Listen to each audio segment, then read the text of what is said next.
How much more is there to the world than meets the eye? We may prefer the comfort that comes from believing that we understand the world, but every once in a while, something strange occurs that causes us to wonder just how much more may be going on out of view. England, with its long recorded history and rich mythology, is home to a trove of curious stories which invoke this very question. Some of them delve into an area that we would call the paranormal. Ladies and gentlemen, hello and welcome to Fire of Learning. This is the Campfire series. Join us as we tell and examine several of these stories, exploring some of England's most renowned paranormal events and legendary entities. From a haunting tale of a ghost army, to a vile witch said to prowl the night countryside, to the story behind what may be the most famous photograph of an alleged ghost ever taken, and more.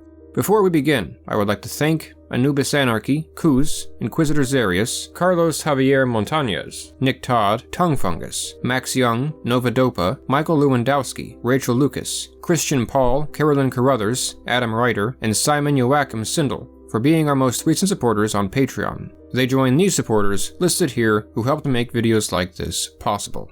Now then, let's get to it.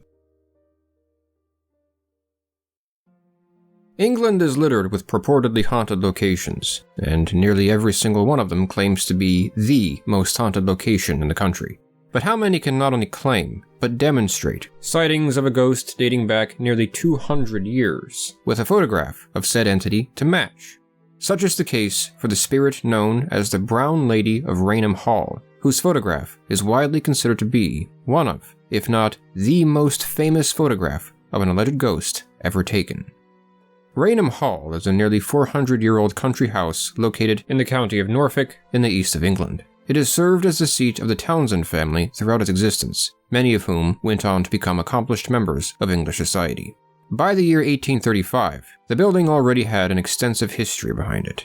However, it was in December of that year that the aura surrounding it would change forever, when guests of the hall witnessed her for the first time that we know of. The first sighting occurred during Christmas festivities hosted at the hall by Sir Charles and Lady Townsend. As the festivities died down, two of the guests, Colonel, or possibly Major, Loftus and Mr. Hawkins, made their way to their guest rooms for the night. However, they claimed that, along the way, they were intercepted. Before them appeared the apparition of a lady in what was described as a dated brown brocade dress, this brown dress being the origin of her name. Her face glowed, but in contrast, her eye sockets were empty and dark. The following night, Colonel Loftus reported seeing her a second time, though it seems that, much like the first night, this too was only a brief appearance. Details about the events following these sightings are lacking, but it seems that a handful of the house staff left Raynham Hall soon after, and that, in the months following, guests would make excuses to avoid staying there, suggesting that claims of the presence of a spirit persisted and were widespread, genuinely believed, and truly frightening. At some point, the ghost was identified with a portrait of a lady in a brown satin dress hanging in one of the guest rooms who resembled the descriptions given by witnesses. The next recorded report of the ghost dates to the year after, when Royal Navy officer and author Frederick Marryat stayed at the hall, specifically requesting to stay in what was said to be the most haunted room, the room in which the portrait hung. He was skeptical of the story and believed there to be a more rational explanation. This was apparently encouraged by his host, who was very much annoyed with the reputation his house had gained. However, according to Marryat's daughter, Florence Marryat, who wrote of his experience in the house 60 years after in her book, There Is No Death, his mind was changed upon his third night there. According to her, her father claimed that he and two of Townsend's nephews were walking down a long dark corridor at night when they suddenly observed the light of a lamp appear on the other end.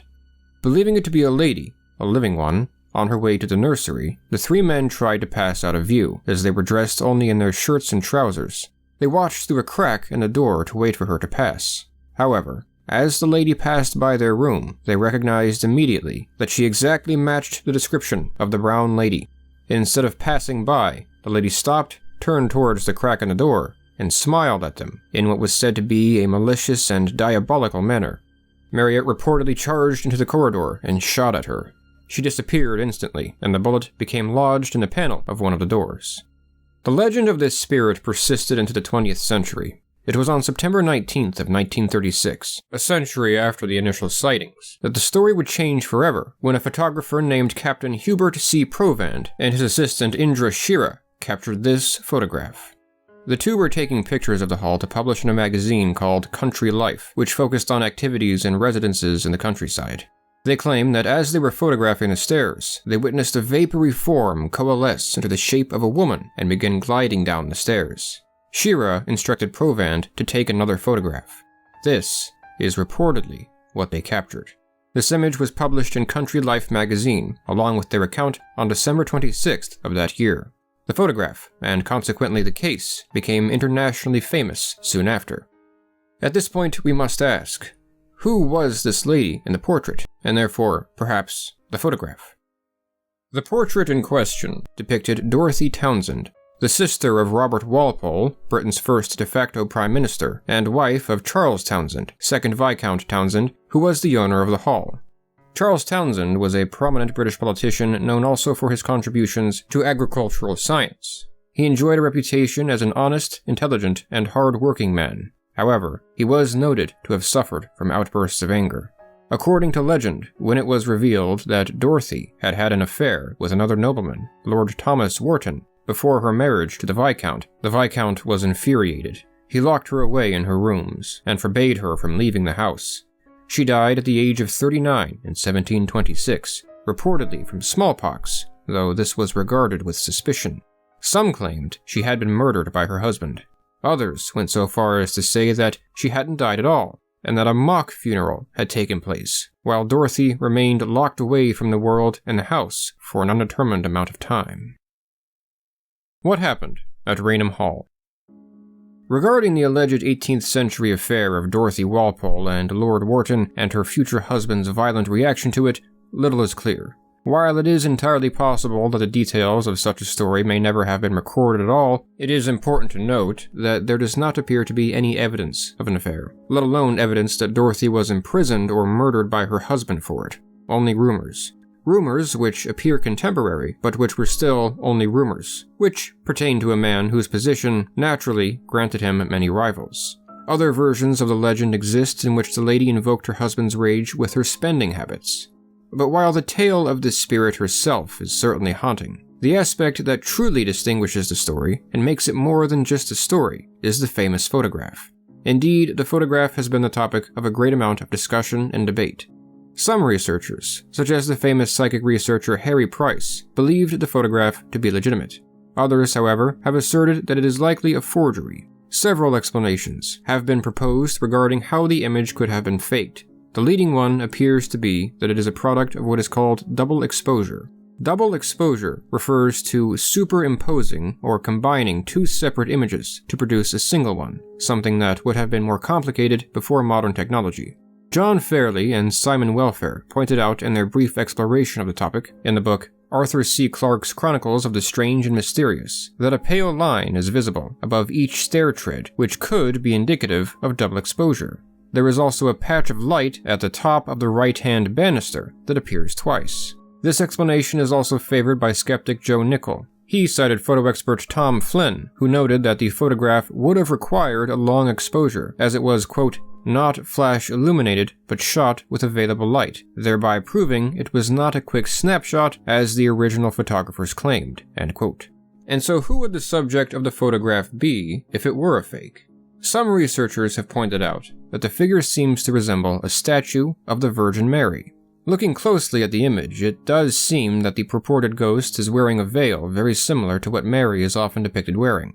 Furthermore, one can almost see the figure's hands placed together in prayer. And some say that the bottom of the ghost even depicts a pedestal on which the statue would have stood. But does this resemblance prove that this is not a legitimate picture of a ghost? Not with certainty, but the fact that something is unfalsifiable does not make it true. As it stands, the evidence points to fabrication. The photographers, by the way, were almost certainly aware that the house was claimed to be haunted. The owner at the time, Gladys Dowager Marchioness Townsend, had even recently published a book the year before in which she discussed her experiences in her home. One fabricated image doesn't discredit the entire story, but the rest of the story is unfortunately only a story, with no other known evidence to be reviewed. It is worth noting that there is a noticeable connection between the ghost and Christmas. The Brown Lady was first allegedly observed around Christmas time. Florence Marryat noticed a connection as well, and wrote a Christmas ghost story based on the ghost. As we know most famously from Frederick Marryat's friend Charles Dickens, the Victorians loved not only a ghost story, but a Christmas ghost story, and it is entirely possible that beliefs about spirits of the dead returning to visit on Christmas not only influenced the popularity and persistence of the legend, but may have helped to give rise to it, as well as some of the other incidents explored in this presentation. The public seems to have lost interest in the ghost not long after the photograph was taken, around the time that they would have been turning their attention to the beginning of the Second World War, likely not by coincidence. There has been somewhat of a resurgence of interest in recent times. Some have even claimed to have witnessed her in nearby residences, specifically Houghton Hall, once owned by Dorothy's brother, and Sandringham Hall. However, sightings today still do not seem to be as common. If, somehow, there is truth to this story, then let us hope that her infrequent appearances are a result of the spirit having found peace. Leicestershire, a ceremonial county in central England. For centuries, residents of this area have told disturbing tales of a kind of entity which could be regarded as one of the most malicious and evil beings on the whole of the island. She was said to live in a cave marked by an oak tree in the Dane Hills, which she left only at night. Upon such nights, people went missing. This sinister being is known as Black Annis. Black Annis, also called Black Agnes or Black Anna, is regarded as a kind of witch or demon. She appears as a tall, monstrous old woman with deathly blue skin, long white teeth, and some say only one eye. On her hands are iron claws, which some say she used to dig out the cave in which she lived, referred to as Black Annis's bower clothes. She also wears a skirt made of tanned skins, these being the skins of her victims. She is said to primarily hunt and consume the flesh of humans, in particular children, though legends tell of livestock and other animals falling victim to her hunger as well. According to British folklorist Catherine Briggs, who wrote of the creature in her book An Encyclopedia of Fairies, Black Annis might have been encountered at night, hiding in the oak tree in front of her cave, waiting to pounce upon any unfortunate passers-by. She would venture out to hunt in the countryside and surrounding villages as well, going so far as to enter people's homes through their doors and windows to capture her prey. According to British folklorist Ruth Tongue, who recorded information given by a local child in 1941 in her book Forgotten Folktales of the English Counties, residents of the area would be able to hear her howl from 5 miles away. Upon hearing this horrifying cry, they would lock their doors, place skins over their windows, and place protective witch herbs around their homes. It was said that if she came near your house, you would be able to hear her grinding her teeth outside. It was added that windows in the area were traditionally made quite small, so that Black Annis couldn't get more than a single arm through. Most legends state that her victims were taken back to her cave and skinned alive. Then, she would suck all of their blood and consume the remaining flesh. The skins were then left to dry on her oak tree to prepare them for her skirt. It is notable that the witch was also sometimes portrayed as, or said to be able to transform into, a cat, as is common in witch mythology, although this association is vague. Some say that she would run in cat form through a tunnel that connected her cave to the cellar of nearby Leicester Castle. For centuries, a fair was held in the area around Easter time, which included a drag hunt every Easter Monday. This began near Black Annis's bower. The locals used a dead cat covered in aniseed as bait in this hunt, possibly in relation to the legend. The aniseed may be the origin of her name, but this is not likely, as it seems to be a variation of Agnes. The origins and age of this legend are uncertain.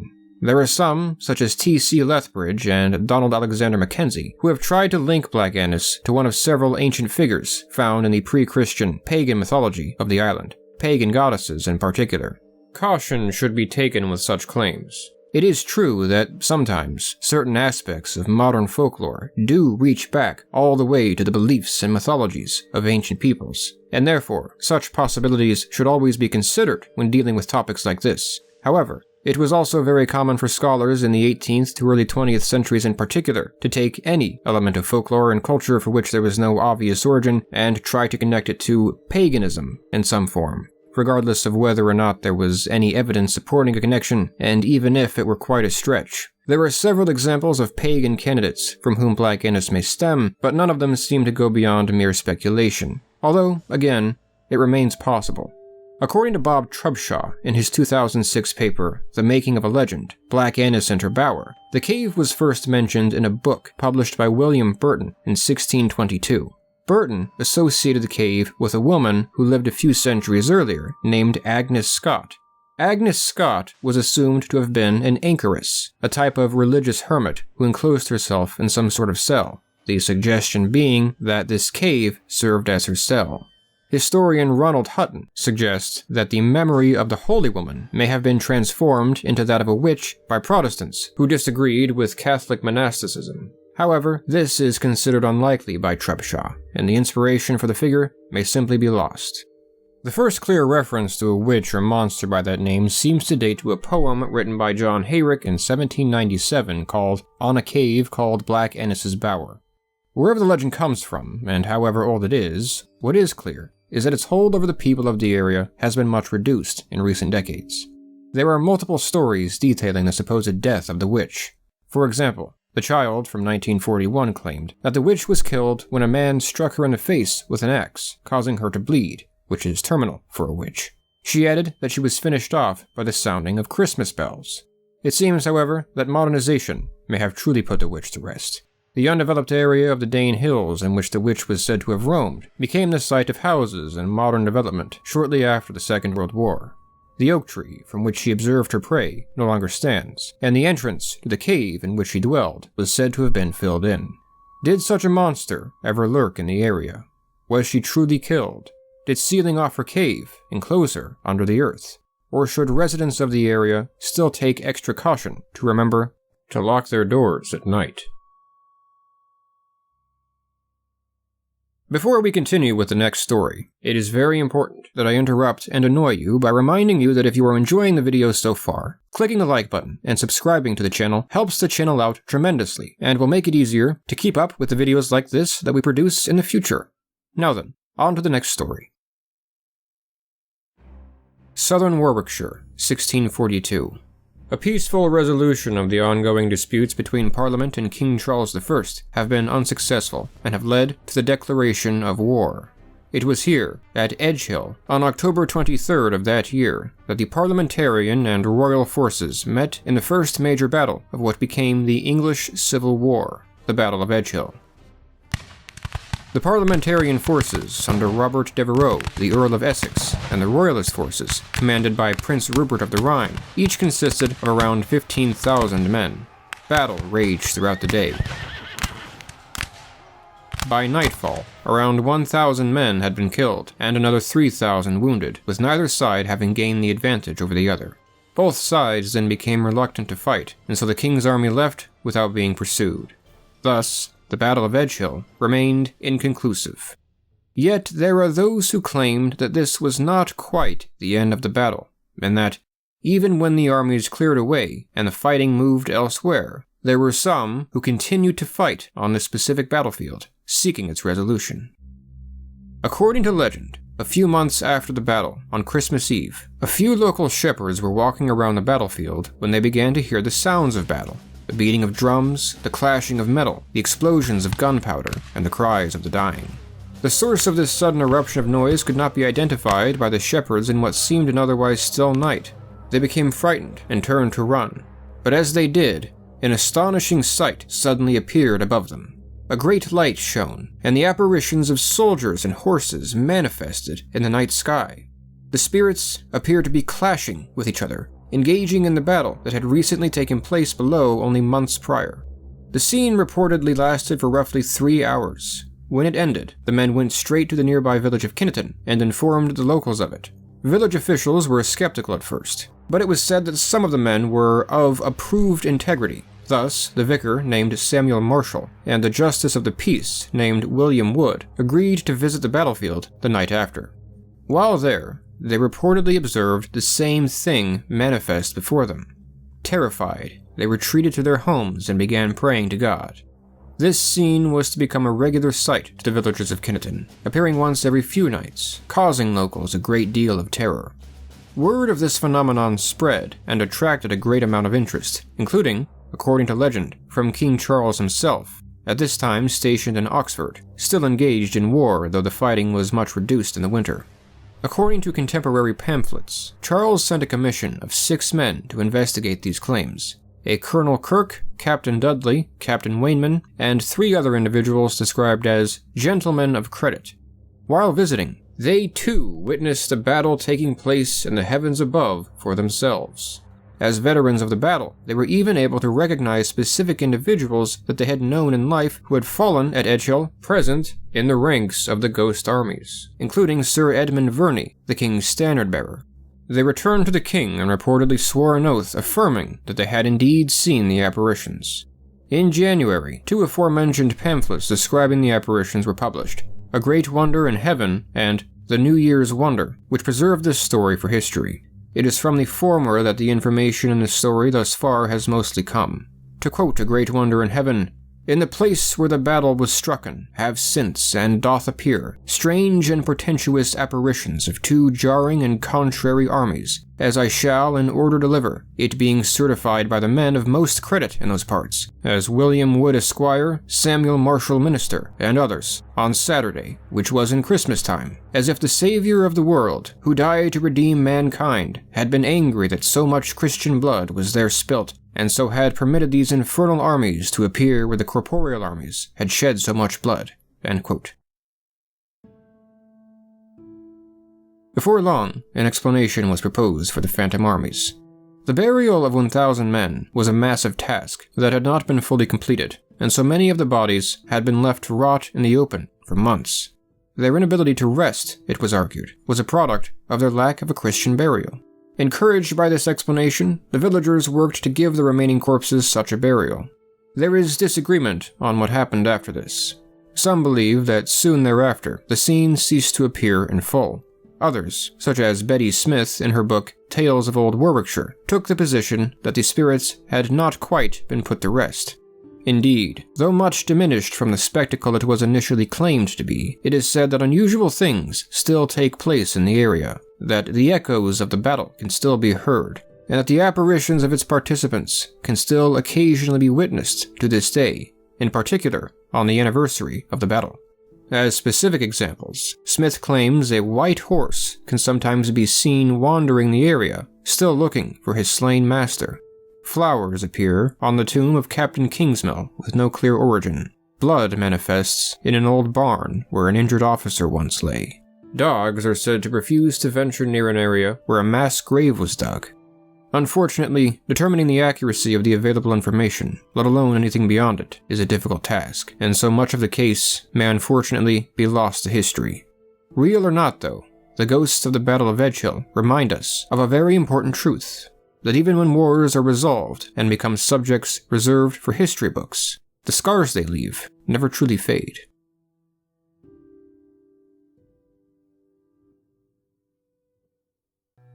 Devon, a county in southwestern England. A mystery remains unsolved in the south of this county, which has puzzled residents since their ancestors first observed them nearly 170 years ago. Ever since then, many individuals have attempted to provide an explanation for what was not only observed, but also, to an extent, studied. Yet, to date, none have been able to satisfactorily explain what are referred to as the Devil's Footprints. The morning of February 9th, 1855, was another harsh winter morning in what has been described as an unusually cold and snowy winter. It had been snowing the previous night, and a fresh white sheet of snow covered the landscape by sunrise. When residents of several locations across Devon, and some in the neighboring county of Dorset, first stepped outside, they observed a series of tracks had already disturbed the fresh snow. The tracks were likely not considered remarkable at first, but as locals examined them more closely, they started to find themselves confronted with oddities that they could not explain. The tracks were horseshoe-shaped, but were, according to most reports, too close together to be those of a horse or a donkey. Furthermore, they appeared to align with the locomotion or movement of a bipedal creature, not a quadruped, and they were arranged in a single-file line. Most perplexing of all, residents soon realized this line of footprints did not necessarily deviate for anything. If the tracks came upon an obstacle, they would sometimes be found crossing over it seemingly without impediment. The trail would approach walls reported to be 14 feet in height and reappear directly on the other side, as if the culprit had simply crossed right over it. Tracks would reach a river and appear on the other side, as if the culprit had walked on the frozen ice or swam through the water. Sources differ on the state of the water. When they came upon a house, footprints were observed crossing the rooftops. In cases in which the tracks did avoid obstacles, they seemed to venture near doorways and windows. As local authorities became involved, and the news of such an oddity spread, various communities across the area all realized that they had each observed a phenomenon which stretched for miles. In total, over 30 communities reported tracks, such as Exmouth, Totnes, Topsham, East Budleigh, Teignmouth, and Clyde St. Mary, although it is difficult to determine exactly where they went, as some reports were more substantial than others. In total, there were claims that the footprints extended for a distance of anywhere between 40 to 100 miles, or 60 to 100 kilometers. It was not a continuous path, however. The tracks would suddenly stop in certain locations, only to reappear much further down, as if the culprit had manifested and vanished in places like the middle of a field. No one in any community seems to have claimed to have witnessed anything that night. There were no reports of any unusual noises, and only one individual is recorded to have claimed his dog was barking. There were no clear reports of any deaths, damage, or crimes in the vicinity of the tracks. But though no clear harm had come, the tracks were so unusual and so lacking in any clear explanation that curiosity and fear lingered. Given that the tracks appeared to be the tracks of a hoofed biped, it was quickly assumed by many that these were the devil's footprints, that Satan himself had manifested on the earth and prowled the night countryside. Paranoia swept throughout the region. According to John Godwin in his 1968 book, This Baffling World, people barred their doors and boarded up their windows. Hunting parties formed, who attempted to follow the tracks and hunt down the culprit. Ultimately, these hunting parties did not discover much of anything, apart from one which reportedly discovered what were described as whitish, grape-sized oblong globes of excrement along one of the trails. It is not clear what this would belong to. Where does this story come from, and what evidence exists that would allow us to examine it? There is sufficient evidence to say that this incident did happen, at least to some extent. Records exist dating to only days after the incident which describe it. A contemporary English newspaper, the London Illustrated News, recorded information that would be very important to the case. Much of the evidence also comes from the records kept by individuals such as H.T. Ellicombe, vicar of the parish of Clyde St. George. Welsh writer Mike Dash pieced the existing evidence together and published the paper The Devil's Hoofmarks in the journal Fortean Studies in 1994. What, then, can be said of the tracks? The tracks were unfortunately not photographed, but sketches were made of some and descriptions made of many. However, these descriptions and depictions did not always align with each other. The tracks were often said to be cloven, meaning divided in two like the foot of a ruminant, but they were not universally reported this way. The prints were said, on average, to be about 3.5 inches long and about 2 inches wide, but it seems reports of size also varied by a few inches. The stride, or the distance between the heels of each foot, was reported between 8 and 16 inches. The footprints themselves are large enough to potentially be those of a horse or a donkey, but the stride is too small. Numerous animals were proposed as culprits at one point or another. Cats, wolves, badgers, various types of birds, otters. As a prominent example, a brewer named Thomas Fox wrote to the Illustrated London News attributing them to mice. Indeed, when mice, like wood mice, encounter snow, they may hop through it, leaving a V-shaped pattern in the snow that could resemble a horse hoof, a hypothesis that has retained some popularity, although it's not clear how mice created a single file line of tracks resembling those of a biped stretching for miles in a single night. Exotic animals like monkeys and kangaroos, theorized to have escaped from menageries, were also considered. The rural folk of the area would have likely been familiar with the tracks of most local wildlife, but not these, although this lacks evidence. But what animal, exotic or native, could have, let alone would have, walked or run in a straight path for 40 to 100 miles in a single night, averting all obstacles as they did so, crossing rooftops, rivers, and haystacks without issue? Well, as Dash points out, it's not actually anywhere near certain that this was what the evidence suggested happened. As mentioned, the tracks would abruptly stop and appear in various areas. However, it was more than that. Dash notes that the extent of the tracks was simply assumed, and that while they were reported over a great distance, no one seems to have actually followed a single stretch of them for more than 5 miles. In situations like the crossing of the River X, it seems it was simply assumed that the culprit had crossed the river without difficulty simply because communities on both sides reported tracks. No one seems to have actually identified tracks specifically suggesting that the culprit had crossed the river. No individual actually seems to have observed all the examples of tracks from each community that reported them either, which is a point of concern. Evidence shows that they were reported not only in somewhat different sizes, but shapes as well, some seeing features like claws, others being confident that they were cloven. As another important point, it doesn't seem that all the tracks did appear on the same night. It seems new ones were reported for at least 4 more days after the originals, according to the Western Times. The lines also weren't always as straight as was reported. Dash notes that some communities described tracks that were, as he said, meandering and crisscrossing, much more animal-like. Although they did, it seems, cross over roofs and avoid obstacles. Still, these points provide a great deal of support to the idea that animal activity may have been to blame. In fact, given the variation in reports of the tracks, a variety of different animals may have been to blame, including some which could have walked on roofs. But could people who lived so close to nature truly have failed to identify the tracks of the animals around which they lived? Dash notes that the winter was only harsh relative to the area, and that there are reports showing that the night snow had turned to rain by the early morning, which then froze as the temperature dropped again. This may have easily distorted the tracks, rendering them unrecognizable. Other explanations have been proposed, though, one of which is a balloon. This explanation came from Jeffrey Household's 1985 book, The Devil's Footprints, The Great Devon Mystery, as it was reported in 1855. Household spoke to a Major Carter, whose grandfather had allegedly worked at the Devonport dockyard at the time of the incident. He claimed that what he called an experimental balloon was accidentally released that night. Household suggested that the tracks were from 2 trailing shackles at the ends of the balloon's mooring ropes dangling down from it as it floated across the sky. Carter also claimed that his grandfather said that the dockyard did not report the incident because the balloon did cause damage to several structures in its path. This would explain why the tracks were not perfectly continuous, as it could have been moving up and down in the air, why the tracks were difficult to recognize, and also why it did not seem to deviate from obstacles like a conscious creature would. However, it isn't clear how dangling hoof-shaped shackles would have left what were normally described as footprints or tracks that stretched for miles, which makes this explanation seem extraordinarily unlikely.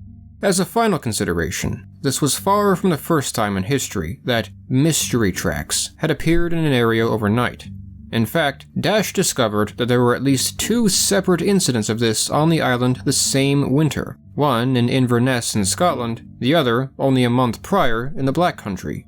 This might suggest the role of hoaxers, inspired by the fame and commotion surrounding these incidents. It would also suggest that people may have been on edge about such things to begin with. Ultimately, the answer may very well not be a single one. Perhaps a hoax or the distorted tracks of a donkey triggered the curiosity, and once word spread, people began going out and finding the tracks of things like wood mice and badgers, associating any non-obvious, and perhaps even some obvious ones, with the excitement. Unfortunately, the case was not examined closely enough for researchers to refine their theories. Thus, while numerous conceivable explanations exist, none thus far are able to truly satisfy all questions. The simple fact is that, to this day, we do not know what the Devil's Footprints were, and, as researchers like Dash conclude, we likely never will. Chetwynd, a village in Shropshire, just north of the town of Newport. This area is said to be home to a spirit whose sadness and despair has caused her to remain bound to the earth. The subject of these claims is a figure known as Madame Pigott. Numerous stories exist attempting to explain the origins of this phantom. The main one, however, links her death to an incident of heartlessness and tragedy. The names of the figures involved, and the time in which they lived, was not preserved by the legend, but it seems that by 1883, when Georgina Frederica Jackson published her book Shropshire Folklore, A Sheet of Gleanings, they were already considered figures of the past. In life, it is said that Madame Pigott was married to Squire Pigott, and that the two lived together in the mansion in Chetwynd. Their story is not exactly a tale of romance. The squire is said to have neglected his wife and cared little for her. This we see when Madame Pigott struggled during the birth of their child. According to legend, during the birth, Squire Pigott was informed by a midwife that his wife's life was at stake and that he had to choose between the life of his wife and child. The squire chose the child, callously saying, quote, "One should lop the root to save the branch," end quote. Unfortunately, however, both Madame Pigott and the child died. Left to die by her husband, and having lost her child in her final moments, her spirit is said to have been too grief-stricken to pass on into the afterlife peacefully. It was not long before her troubled spirit was sighted wandering around the area. The legend maintains that she would emerge from a trapdoor in the old Chetwynd rectory around midnight and begin wandering the roads and pathways of the area in the direction of Edgemond. As she walked along her preferred path, she would cross a boulder, which she would then turn over. Then, she would usually proceed up a hill called Cheney Hill, colloquially known as Madame Pigott's Hill, and sit upon either a twisted tree root, known as Madame Pigott's armchair, or an old stone wall nearby. These were both located next to the pathway. It is said that she would wait there throughout the night, sometimes brushing the hair of the ghost child as she waited. When a rider came by on the path at night, it is said she would jump on the back of the horse and cling to the rider, remaining latched to him in spite of any effort to shake her off. It was sometimes said that she was accompanied by a black cat who would join her when jumping onto the horse, and that she would be more likely to jump on the back of a man on an errand for a pregnant woman. She would remain with the rider until he passed a stream of running water which she could not cross. Her intentions with this are not made clear, and there do not seem to be any examples in which Madame Pigott explicitly harmed any of those she haunted. However, Jackson states that encounters with her were nevertheless so disturbing that, sometime in the late 18th century, the locals sought to put her to rest. This event appears to be more well attested, as Jackson quoted locals who knew figures who reportedly took part in it.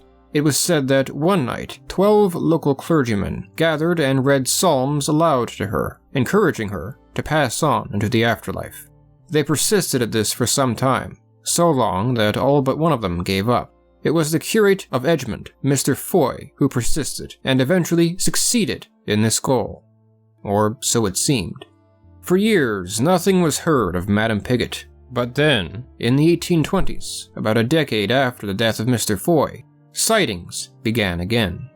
Indeed, though the original Chetwynd rectory was torn down, and the tree upon whose root she sat was cut in the latter half of the 19th century, sightings continue to this very day.